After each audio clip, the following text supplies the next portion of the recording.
अस्सलाम वालेकुम मेरे पाकिस्तानियों या के नाबद वैया के नस्ताइन। फैसल भाई अस्सलाम वालेकुम। जी वालेकुम सलाम। जी फैसल भाई, बहुत ही इंपॉर्टेंट टॉपिक्स हैं आज के और बड़े सेंसिटिव टॉपिक्स भी हैं, और हम आपकी जो नॉलेज है, हम आपकी जो विजडम है उसको टैप करेंगे। पाकिस्तान के अंदर ही दोबारा इस चीज का क्यों जरूरत पड़ रही है कि हम पाकिस्तान के अंदर उसी तरीके से जा रहे हैं जैसे कि कोई मार्शल लॉ होता है और हमने कोई लॉ नहीं माना और हमने मिलिट्री कोर्ट्स बनानी है ऐसे लोगों के खिलाफ जो कि सिविलियंस हैं और जिनके पास कोई देखिए, वेपन। रिसेंटली जावेद जब्बार ने एक आर्टिकल लिखा और उसमें उन्होंने एक टर्म कॉइन की, पार्शियल लॉ की। जी है ना कि ये पार्शियल लॉ है, ना ये मार्शल लॉ है और ना सिविलियन लॉ जो है वो फंक्शनल है। कॉन्स्टिट्यूशन हमारा जो है वो इस वक्त फंक्शनल नहीं है। थोड़ा सा पीछे जाते हैं और थोड़ा सा देखते हैं कि हम क्या करते आए। मिलिट्री कोर्ट्स की हमें क्यों जरूरत पड़ती रही है और किसको जरूरत पड़ती रही है। सबसे पहले तो जाएंगे 1958 में, जब अयूब खान ने मार्शल लॉ लगाया। तो उस वक्त जो है वो मिलिट्री कोर्ट्स जो हैं वो इंस्टीट्यूट हुए और लोगों को उन्होंने ट्राई करना शुरू किया। The experiment was not a very good experiment. लेकिन अब पहली चीज़ ये हुई कि जो मिलिट्री कोर्ट्स बनने शुरू हुए तो ग्रेजुअली वो करप्ट होने शुरू हो गए। लेकिन उनकी जो कन्विक्शंस थी दे कुडंट स्टैंड, ठीक है ना, वो भी जो है वो डिसमिस की गई।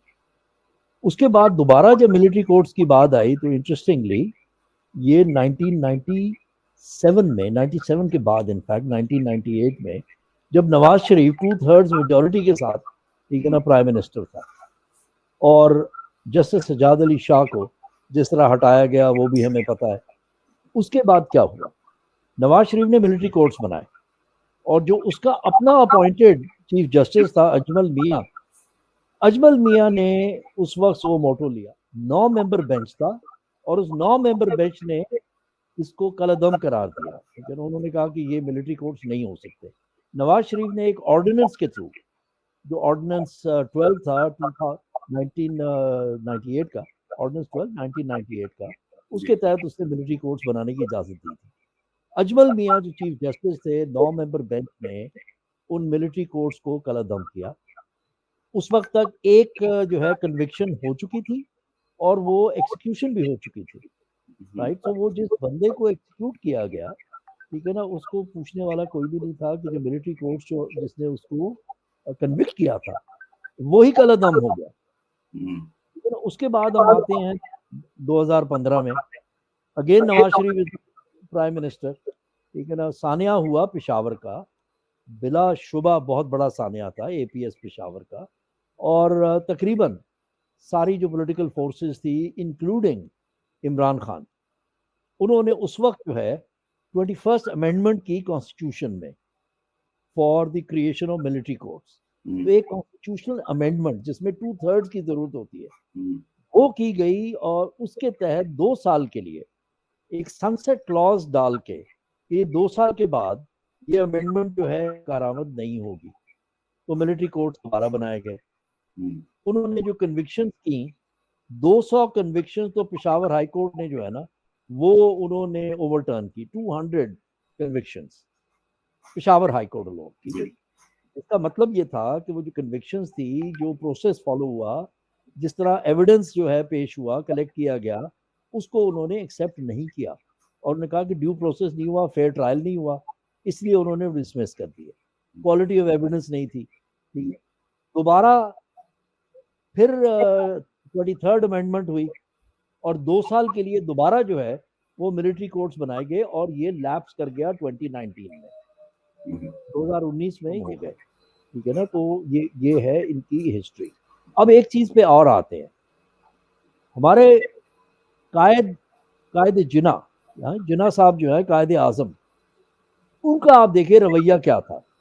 राउलेट एक्ट हुआ 2018 में, जज थे राउलेट, उन्होंने एक जो है ना वो स्टडी पेश की और एक उसका मकसद क्या था कि जो during the first world war emergency powers दी गई थी to the executive in India, क्योंकि ब्रिटिश कॉलोनिस्ट जो थे उनको वो एग्जीक्यूटिव पावर्स चाहिए थी during the war, emergency powers थी कि वो विदाउट एनी कॉज डिटेंशन कर सकते हैं, वो सारी चीजें कर सकते हैं। राउलेट एक्ट उसको एक्सटेंड करना चाह रहा था, उसको सैंक्टिफाई करना चाह रहा था। जिना साहब जो हैं वो लेजिस्लेटिव काउंसिल के मेंबर थे and he resigned Hmm. from the executive, from the council, from the viceroy, and he said this is not acceptable. ये राउलेट एक्ट जो है ये मनाफी है ह्यूमन राइट्स के, ह्यूमन डिग्निटी के। Hmm. तो बगैर किसी एविडेंस के, बगैर किसी ट्रायल के, बगैर किसी ड्यू प्रोसेस से आप जो है किसी को जो है पनिशमेंट दे रहे हैं। जी जब भी आप किसी को डिटेंशन में लेंगे, जेल में डालेंगे, तो आप पनिश कर रहे हैं। उन्होंने उसके अगेंस्ट जो है कैंपेन किया। गांधी ने भी कैंपेन किया। गांधी ने अपने तरीके से सत्याग्रह और उसकी जो नॉन वायलेंट मूवमेंट थी वो उसने की। और डायरेक्ट कॉन्सिक्वेंस क्या था राउलेट एक्ट का कि 2019 में अप्रैल 13 वो डेट है जिसपे जनरल रेजिनाल्ड डायर ने जलियांवाला बाग में तकरीबन 370 लोग जो है 370 तो 390 कहते हैं लोगों को उन पे गोली चला दी। जी वो समझ रहा था कि राउलेट एक्ट उसको जो है एम्पावर करता है, हम्म, क्योंकि राउलेट एक्ट के मुताबिक किसी की कोई राइट्स नहीं थे। हम्म, राइट टू लाइफ नहीं था, राइट टू फ्रीडम नहीं था, राइट टू एक्सप्रेशन नहीं था। तो ये है हिस्ट्री। जिना हाउस का हम सुन रहे हैं जी कि जो जिना हाउस को ये कर दिया, जिना हाउस को, और भाई जिना साहब की अपनी सोच जो थी उसको तो देख लें। बिल्कुल। What was his stand point ji. कि वो किस सोच के थे। अभी दोबारा भी फैसल भाई ये पीटीआई ने जा रहे हैं कोर्ट के अंदर, जा रहे हैं इसी मिलिट्री कोर्ट्स के खिलाफ ही, और हमारा एक लॉयर जो है बड़े नोन लॉयर्स उनको अबडक्ट कर लिया जाता है। सो इसके बारे में अगर कुछ आप कमेंट कर सकें तो। देखिए जी, दो रिट्स जो हैं वो, एक रिट तो फैसल सिद्दीकी हैं, जी बहुत नामवर एडवोकेट हैं कराची में, उन्होंने फाइल किया है, ठीक है ना, वो सिंध हाई कोर्ट। जी वो मैंने रिट देखी है। आई एम नॉट 100% श्योर कि वो फाइल हो चुकी है या नहीं हो चुकी, बट मैंने वो पढ़ी जरूर है और बड़ी डिटेल्ड है और बड़ी पावरफुल है, ठीक है ना। और उनमें उसमें पिटिशनर्स जो हैं वो सिटीजन्स ऑफ पाकिस्तान हैं। वो लोग हैं जो बड़े नामवर लोग हैं, मेंबर्स ऑफ सिविल सोसाइटी, उन के बिहाफ पे फाइल की गई है। इसी तरह एतजाज एहसन ने भी कहा है कि जी मैं भी रिट लेके जाऊंगा टू द सुप्रीम कोर्ट, ठीक है ना। हामिद खान ने भी कहा है। और उजैर भंडारी की आपने बात की, जो खान साहब को मिलने आए थे इसी कॉन्टेक्स्ट में, ठीक है ना। तो उनको जो ही उनको उठा के ले गए, कुछ घंटों बाद जाके छोड़ दिया। यही चीज़ एक और लॉयर के साथ भी हुई है। कल जो है कुछ 11-12 जो है यूट्यूबर जो है जो यूट्यूब पे अपने कंटेंट डालते हैं, वो आए थे खान साहब को मिलने। जो वो बाहर निकले सबको पकड़ के ले गए। मतलब अजीब तमाशा बचा हुआ है, ठीक है ना। मैं अगर देखिए मजे की मैं आपको बात बताता हूँ। 1973 में 14 अगस्त को आपका करंट जो कॉन्स्टिट्यूशन है ये प्रोमलगेट हुआ। अप्रैल में ये मोरलेस डिसाइड हो चुका था और सिग्नेचर्स भी हो चुके थे, बट डिसाइड ये हुआ कि 14 अगस्त को इसको हम करेंगे because significant date.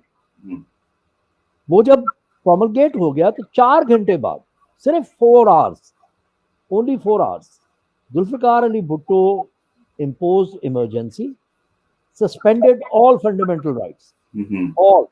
And throughout his period till 1977, he never restored them. Never restored them. 4 years, he never restored the fundamental rights. Under the emergency powers, he dismissed 2 governments. और उस वक्त भी एक प्रीटेक्स्ट बना। वो प्रीटेक्स्ट ये था कि इराकी एम्बेसी जो है उसमें आर्म्स डिस्कवर किए गए हैं for the Baloch separatist. Under that pretext, the army was sent into Balochistan, and we know what has been happening there. People have been disappearing for a very long time. Yeah, so it seems like they always need some sort of कोई बहाना चाहिए। बहाना चाहिए। और मैं ये कहना चाह रहा हूँ कि जो डेमोक्रेट अपने आप को कहते हैं, जुल्फिकार अली भुट्टो तो डेमोक्रेट था ना, ये उसकी हरकतें थी। एफएसएफ भी खड़ी की, लोगों को जेल में डाला। जे रहीम जो उसका अपना पार्टी का मेंबर था, उसको कस्टोडियल टॉर्चर हुआ इन जेल। उसका भी यही है कि he was stripped and he was beaten up and so was his son. This is Zulfikar Ali Bhutto. अगर मैं आपसे बॉटम लाइन कहूं कि मिलिट्री कोर्ट्स के ऊपर कोई बॉटम लाइन दे दें मुझे ताकि हम नेक्स्ट क्वेश्चन की तरफ जाएं, तो क्या बॉटम लाइन ये है कि military courts have never really worked. The only reason why you want a military court is because you have no evidence, no real crime has been committed or no investigation has been carried out, because you don't have evidence to actually present in a court of law, in an average normal court of law, तो आप military courts करना चाह रहे हैं। लेकिन military act जो है जिसका जिक्र हो रहा है उसको अगर आप पढ़ें तो उसका आर्टिकल 59 है जिसको ये साइट कर रहे हैं कि अंडर आर्टिकल 59(2) जो है ये मिलिट्री कोर्ट्स बनेंगे। आर्टिकल 59(2) जो है वो आर्मी ऑफिसर्स के बारे में है, not civilians. Exactly. Army officers को अंडर सिविल ऑफेंसेस ट्राई करने की बात हो रही है उसमें। Exactly. Exactly. उसमें कहीं जिक्र नहीं है कि आप जिस मर्जी को चाहे सिविलियन को उठाएं और आर्मी एक्ट में उसको ट्राई करना शुरू करें। Exactly. इसी Thank you तरह so आपका much. ऑफिसर्स जी एक्ट है। जी शेरन जी, हम मैं चाह रहा हूँ कि हम ना थोड़ा सा नेक्स्ट क्वेश्चन की तरफ भी चले जाएं। अगर आपने कोई एंडिंग करनी है इस रिप्लाई की तो प्लीज आप एंड करें। देखिए इसमें एंडिंग सिंपल ये है कि मिलिट्री कोर्ट जो है has never been a solution, it will never be a solution, it will never be acceptable. ठीक है ना यहाँ सिटीजन ऑफ पाकिस्तान को एक्सेप्टेबल होगा ना इंटरनेशनल कम्युनिटी को होगा। ठीक है ना, we are signatories to convention और उसमें मिलिट्री कोर्ट्स का कोई जो है कॉन्सेप्ट है ही नहीं कि सिविलियंस को ट्राई किया जाए। आपका अपना आर्टिकल 10 जो है वो आपको गारंटी करता है फ्री ट्रायल। ठीक है ना, फ्री ट्रायल का मतलब है कि ड्यू प्रोसेस होना चाहिए, एविडेंस होना चाहिए और you are presumed innocent till you are proven guilty. ठीक है ना, तो ये चीज है जो मिलिट्री कोर्ट्स के बारे में है। परफेक्ट, क्रिस्टल क्लियर हो गया कि military courts are not acceptable, not to the international community और not to the Pakistanis as well, and valid ही नहीं है ये। मैं दूसरा क्वेश्चन करूंगा शेडन भाई।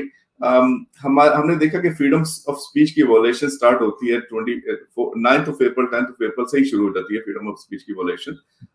25th ऑफ मई को हमने उसका पूरा देखा कि जैसे मेन स्ट्रीम मीडिया ने कंप्लीटली बंद कर दिया। उसके बाद फिर इमरान रियाज की हमने देखी कि कितनी ज्यादा एफआईआर हुई और हर एफआईआर का कॉन्टेक्स्ट सेम था। अगर आप एक एफआईआर को पकड़ो और दूसरे एफआईआर को पकड़ो ऐसे लगता था जैसे कॉपी पेस्ट की हुई एफआईआर और डिफरेंट सिटीज में था। वहां से काम स्टार्ट हुआ। फिर अरशद शरीफ साहब का मर्डर हो गया। फिर ये तो वो हैं जो कि नोन जर्नलिस्ट हैं, इसके अलावा जो अननोन जर्नलिस्ट हैं उनको उठाया जाता रहा पूरे 1.5 साल। अभी ट्रीजन के केसेस हो रहे हैं सारी की सारी जर्नलिज्म के ऊपर, और जो हमारे नॉन जर्नलिस्ट हैं, मुहित पीरजादा का नाम उसमें शामिल है, उसमें हमारे साबिर शाकिर का नाम शामिल है, भट्टी साहब भी बाहर बैठे हुए हैं, गुलाम साहब को भी उठाया गया उन्होंने, किसी जर्नलिस्ट को उन्होंने छोड़ा नहीं। जमील फारूकी साहब को, यंग हमारा एक जर्नलिस्ट है, उसको उन्होंने स्ट्रिप भी कर। फ्रीडम ऑफ स्पीच कहाँ है पाकिस्तान में?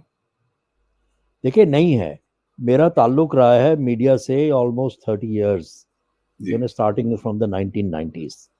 Freedom of speech has always been something with a question mark. देखिए दो तरीके हैं। नंबर 1, क्या आप जो है जिस तरह इन्होंने किया है कि जी केसेस बना दिए, कभी खुशदार में एफआईआर कट रही है तो कभी जो है दादू में एफआईआर कट रही है और इस तरह की हरकतें करनी शुरू कर दी। अरशद शरीफ शहीद ही कहूंगा मैं उनको, because he was stand with a certain concept of telling the truth. He was basically speaking the truth to power. ठीक है ना, जो बहुत बड़ा क्राइम कंसिडर किया जाता है कि आप जो है ताकतवर के सामने सच नहीं बोल सकते। तो उसको हाउंड किया गया। 18 उस पर एफआईआर थी, कांस्टेंट उसको थ्रेट्स थी। इमरान रियाज जो है, he has grown in stature in the last year, because of his ability and his desire to speak the truth also to power. पहले उसको हाउंड किया गया, उसको उठाया गया, उसको जो है कभी एक कोर्ट में कभी दूसरे कोर्ट में। ठीक है ना, and it was remarkable that the lower courts kept giving him relief. अब वो गायब है, महीने से ऊपर हो चुका है। He was arrested from Sialkot airport, he was in police custody, वहां से वो गायब है। और वो कहते हैं कि हमने तो उसको रिलीज कर दिया था। देयर इज नो एविडेंस कि इन्होंने उसको रिलीज कर दिया था, and he is been missing for over a month now. ठीक है ना, इसी तरह जो साबिर शाकिर हैं, इसी तरह Sami Ibrahim, I know really well, Sami के साथ जो होता रहा, Mohit Pirzada, he is out of the country also. ठीक है ना, बाकी जो है Shaheen Sahbai is a journalist with about 40 years plus of journalism behind him. उसके अगेंस्ट एफआईआर कटी हुई है रमना थाने इस्लामाबाद में। ठीक है ना, तो और जो है वीलॉगर्स के खिलाफ कटी हुई है। फ्रीडम ऑफ स्पीच जो है इज अ फंडामेंटल राइट। मेरा हक है कि मैं बोलूं, अगर मैं गलत बोलूं तो आप मुझे चैलेंज करें उस पर। देखिए पीका ऑर्डिनेंस जो है, जो इलेक्ट्रॉनिक क्राइम्स एक्ट है, उसमें एक इशू हुआ था जो 2021 में और 21 के एंड में जाके हुआ कि पीका ऑर्डिनेंस का जो क्लॉज 20 था, आर्टिकल 20 था, उसमें बेसिकली डेफेमेटरी लॉ को क्रिमिनलाइज किया जा रहा था। वहां पर आई थिंक ओवर रीच थी पीटीआई गवर्नमेंट की अपनी भी, एंड खान साहब नोज इट, ठीक है ना, कि उसकी जरूरत नहीं थी। बेसिकली डेफेमेशन लॉ को स्ट्रेंथन करना चाहिए था। Some people at that time in the party they were very adamant कि जी इसको क्रिमिनलाइज कर दिया जाए, ये कर दिया जाए, वो कर दिया जाए। वो भी गलत था। बट रियलिटी ये है कि मेरा राइट है under the constitution, article 19 gives me the right to express myself. मैं गाली गलोच नहीं करूंगा, मैंने डिफेम नहीं करना, मैंने पाकिस्तान को जो है डिफेम नहीं करना, ठीक है ना। बट मेरा राइट है कि मैं बोल सकूं, वो आप मुझसे नहीं ले सकते। कैसे ले सकते हैं आप? आर्टिकल 19 का मतलब सेम है यूनाइटेड नेशंस के article 19 is a freedom of speech as well, so we are not only seeing the violation of our article 19 Pakistani constitution, हम यूनाइटेड नेशन के भी आर्टिकल 19 की भी वायलेशंस देख रहे हैं। बिल्कुल। कोई बॉटम लाइन बताएंगे freedom of speech?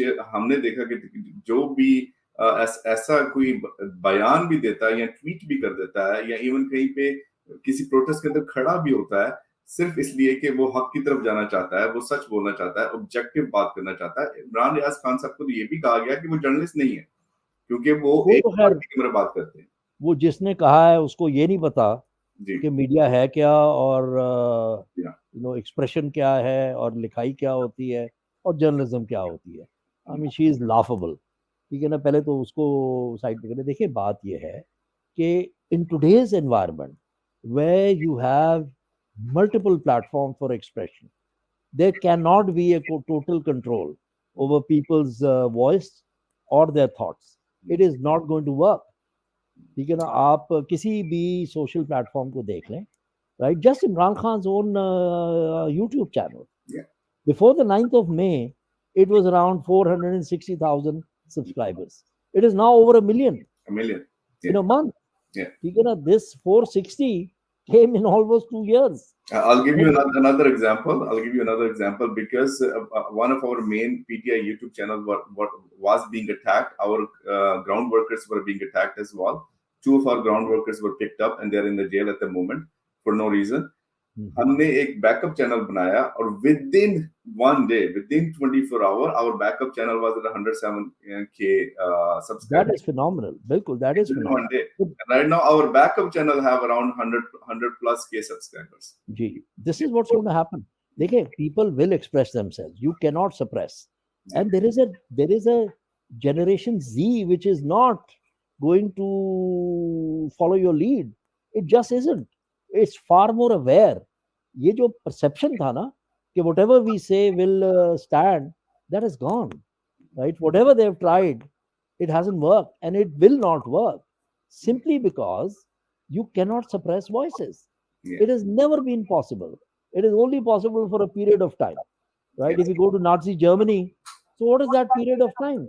12 years in total. In the life of a nation, that is just a blink of the eye, right? Same thing here. Up to bilkul, you have near about 24, 25 crore people, 230, near about 230 million people. How are you going to suppress them? Yeah. Over 130 million of them have a smartphone. Yeah. Right now, they're trying to suppress the community, the population or a nation which is a part of a global village 101%. Even हमारी ready वाली के पास भी TikTok और smartphone है। बिल्कुल है जी। TikTok, I mean, TikTok is the platform of expression now. Exactly. It is the new frontier of political thought. Exactly. Right? And people are telling you what they think. देखिए, ऐसे माहौल में सबसे मजेदार चीज होती है क्रिएटिविटी। अगर आपको याद हो, जियाउल हक के पीरियड में 50-50 आया था। बिल्कुल। Which was one of the most creative programs that PTV has ever run. Right? It was about freedom of expression. It is about saying things. Anwar Maqsood, right? His one line carries more weight than the entire weight of 40 plus news channels going on blah blah blah blah blah blah every day, every hour, every week. One line of Anwar Maqsood holds more weight. Yeah, one line is like a book. It's it like is. Yeah. अच्छा, फैसल भाई next question की तरफ चलते हैं। हमारा last question है ताकि हम टाइम के अंदर अपना शो भी खत्म कर दें। तो लास्ट क्वेश्चन भी हमारा ना बड़ा इंपॉर्टेंट है और ये करंट टॉपिक है इस टाइम, और I think that is where we are gonna break और make, that's what I think it's gonna be make and break. हमारे नादरा के चीफ रिजाइन करते हैं, पहले काफी वो प्रेशर लेते हैं, वो प्रेशर लेने के बाद काफी अरसे बाद वो रिजाइन करते हैं, और उनके कॉन्टेक्स्ट ऑफ उनकी कॉन्वर्सेशन ये होती है कि मैं और ज्यादा कॉम्प्रोमाइज नहीं कर सकता।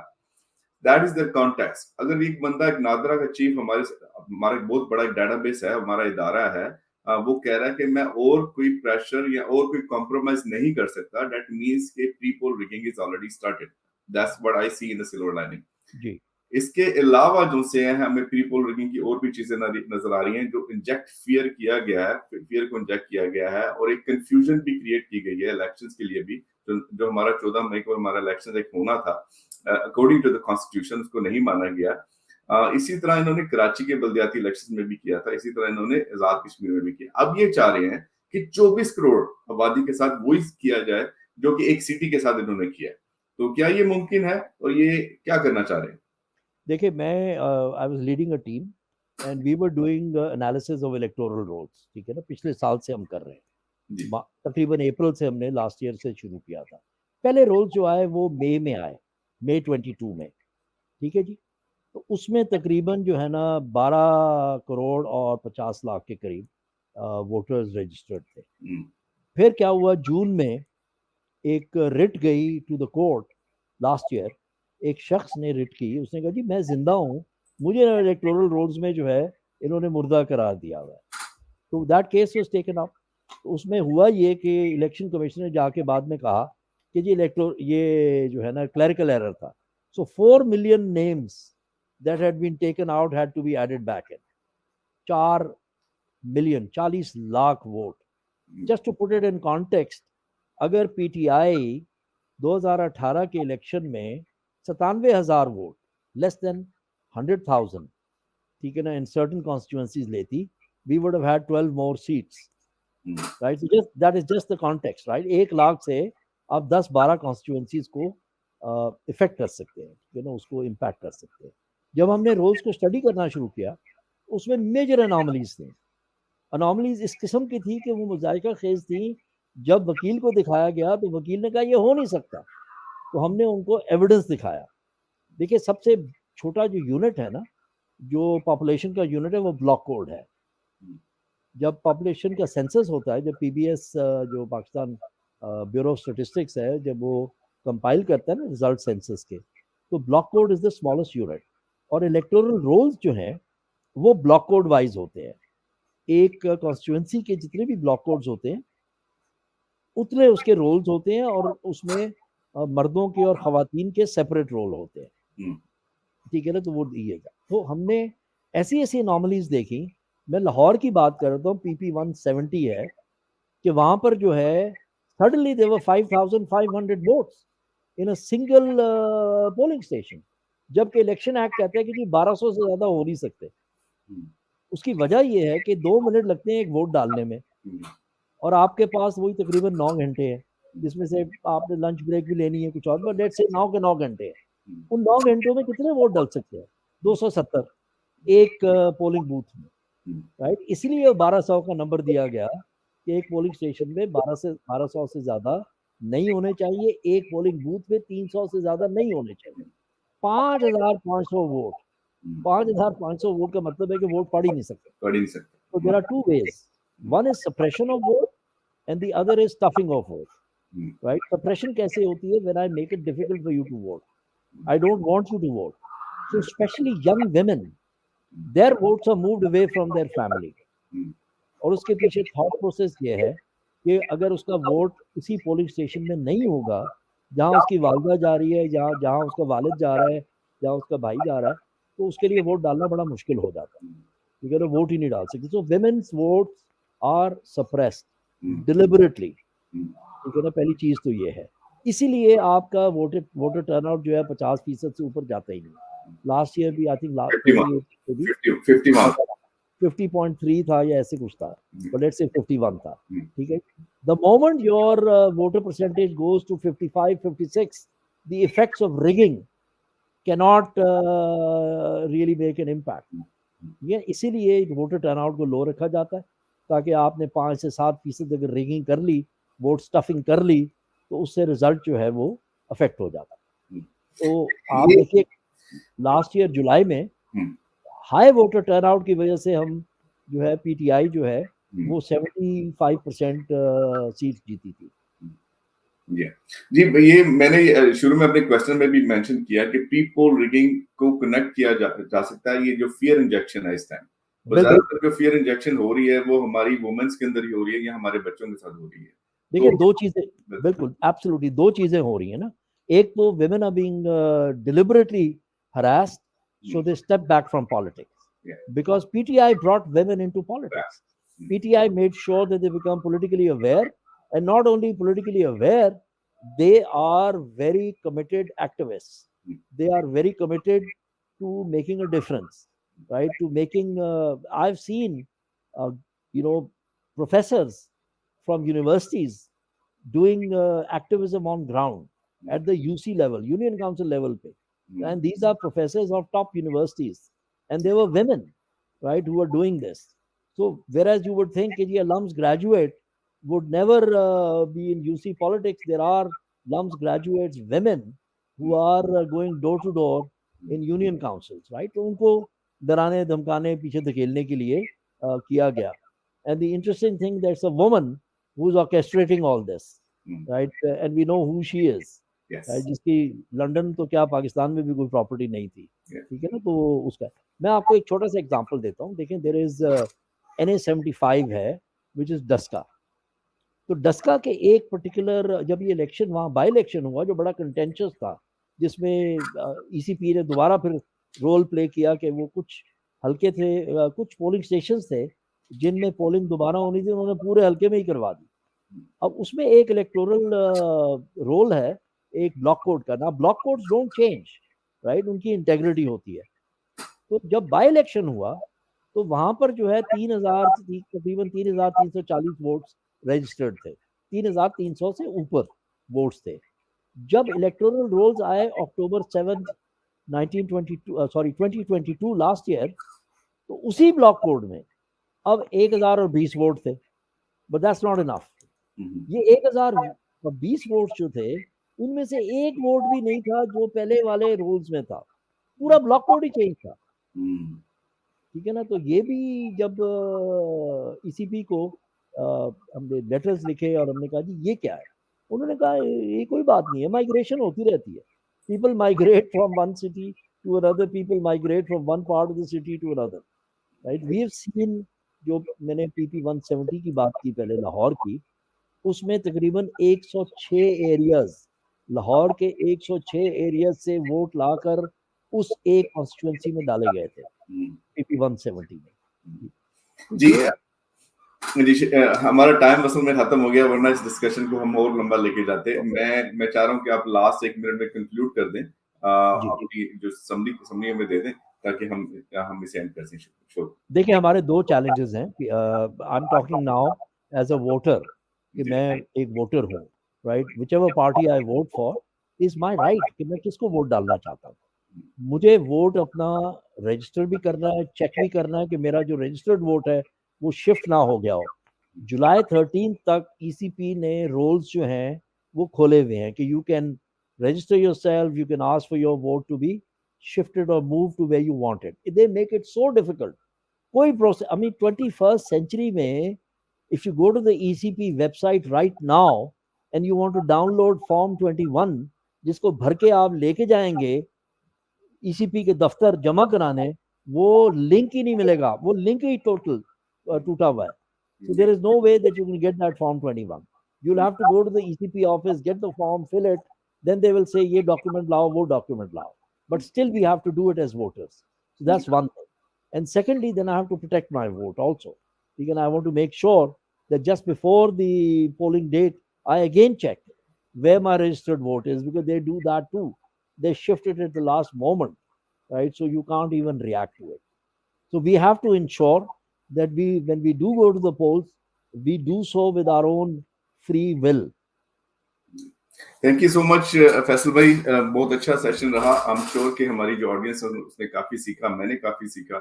Eight the end of the day my message to the nation would be, हमारे पास एक ही इस टाइम हक नजर आ रहा है, वो है हमारे वोट का हक, और वो इंशाल्लाह वो हमें मिलेगा। और जब हमें वो मिलेगा, हमारे जो नंबर्स हैं वो काउंट करेंगे। ठीक है, हम बहुत सारे डिफरेंट तरीकों से ये पीपल रिगिंग और जो इन ऑन द डेट रिगिंग होती है उसको हम कम कर सकते हैं, लेकिन सबसे जबरदस्त तरीका है वो है हाई टर्नओवर।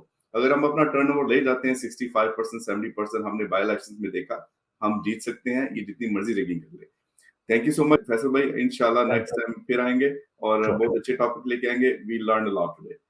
थैंक यू, अल्लाह हाफिज, थैंक यू। पाकिस्तान जिंदाबाद।